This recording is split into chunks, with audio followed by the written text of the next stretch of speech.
A city alive with sound, street vendors shouting, cars honking, children laughing. But beneath the noise, something darker was moving. Locals whispered about a group they called La Calle Dieciséis, the 18th Street Gang. Not a cartel. Not a local crew. Something different. They didn't wear colors. They didn't tag walls. They didn't even act like gangsters. Yet, crime rates spiked wherever they went. Disappearances, robberies, unexplained killings, all rising. But no one could link it to them. Police files were full of contradictions. One report said they were teenagers with machetes. Another called them ex-soldiers with military-grade rifles. Some witnesses swore they were American deportees who spoke perfect English. Others said they were locals, born and raised. The truth? No one knew. Detectives nicknamed them the Ghosts, because they struck fast, left no trace, and vanished. But everything changed one night in Tepito, Mexico's black market capital. A massacre. 10 bodies in a single alley. No witnesses. No camera footage. Only one thing was left behind. A message. Spray painted in black on the wall. 18. And that was just the beginning. The alley smelled of gunpowder. Detective Marisol Herrera crouched beside the bodies. All shot in the head. Execution style. But something was wrong. The bullets didn't match any known cartel weapon. No casings. No fingerprints. Professional, her partner whispered. Too professional. The spray-painted 18 mocked them. It wasn't a tag. It was a warning. The case report grew stranger by the hour. Security cameras covering the alley blacked out at the exact minute of the massacre. Someone had planned this with military precision. And yet, the victims weren't rivals. They were random street vendors. No drugs. No gang ties. Why kill them? Why announce it with paint? 2 days later, a lead. A homeless man claimed he saw everything. Said the killers weren't from Tepito. Said they moved like shadows. And one of them smiled. When police came back to take his full statement, he was gone. Found 3 blocks away. Neck broken. Another witness, a teenage girl, described them differently. They were kids, she said. Like my age. But dressed in black. And they didn't talk. Not once. Her statement was cut short when her family vanished overnight. No forced entry. No ransom note. It was becoming clear. Whoever the 18th Street Gang was, they were cleaning up loose ends. Detective Marisol dug deeper. Found traces of gang activity in Los Angeles. Then El Salvador. Then Guatemala. The 18th Street Gang wasn't Mexican. They were international. A flash drive arrived at police headquarters. No return address. Inside was a single video. Grainy footage. A warehouse. Dozens of masked figures standing in rows. An unarmed man tied to a chair. A masked leader stepped forward, pointed at the camera. "We are 18, he said.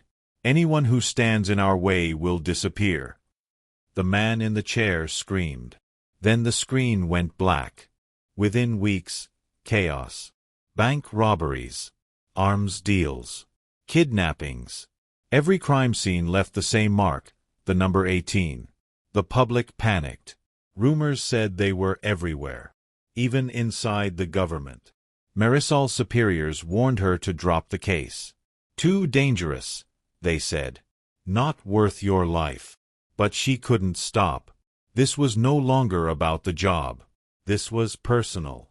One of the victims in Tepito was her cousin. Late one night, Marisol got a call from a blocked number. A man's voice whispered, "I can give you names, but we have to meet. Alone."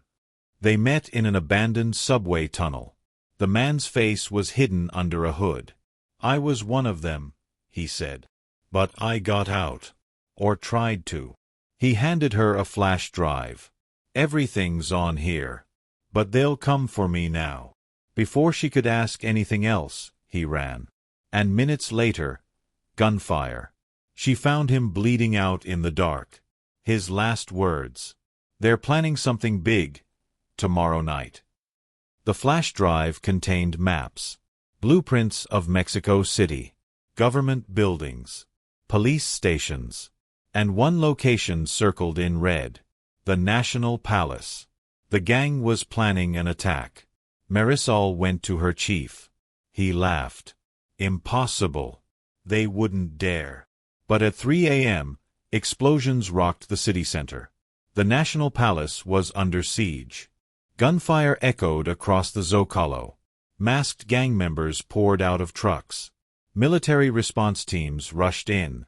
The battle lasted hours. When the sun came up, dozens were dead. And the gang was gone. All that remained were their calling cards. Spray-painted 18ths. And a single message. Phase 2 begins. Marisol suspected a leak. How had the gang outmaneuvered the army? Then she found it. A list of police officers. On the gang's payroll. Her own captain was on it. The betrayal hit hard. But there was no time to process. She was now a target. Everywhere she went, someone was watching. Cars followed her home. Her phone buzzed with blocked calls. Then came the message. A single text. Join or die. She ignored it. And the next morning, her apartment was on fire. Marisol went underground. No badge. No backup. Just a stolen gun and a single goal. Take them down. She tracked their movements through black markets and safe houses. Each clue brought her closer. And each step brought more bodies. The gang was leaving a trail of death behind them.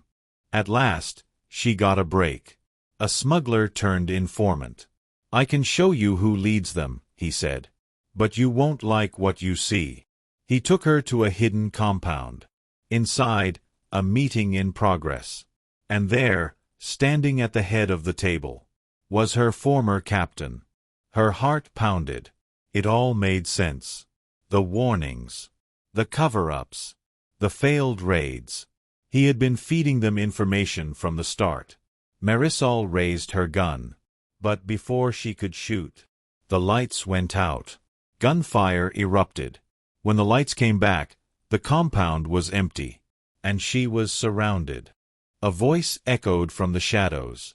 It was him. Her captain. "You had your chance to join us," he said. "Now you're coming with me." She felt the cold barrel of a gun press against her head. And then, black.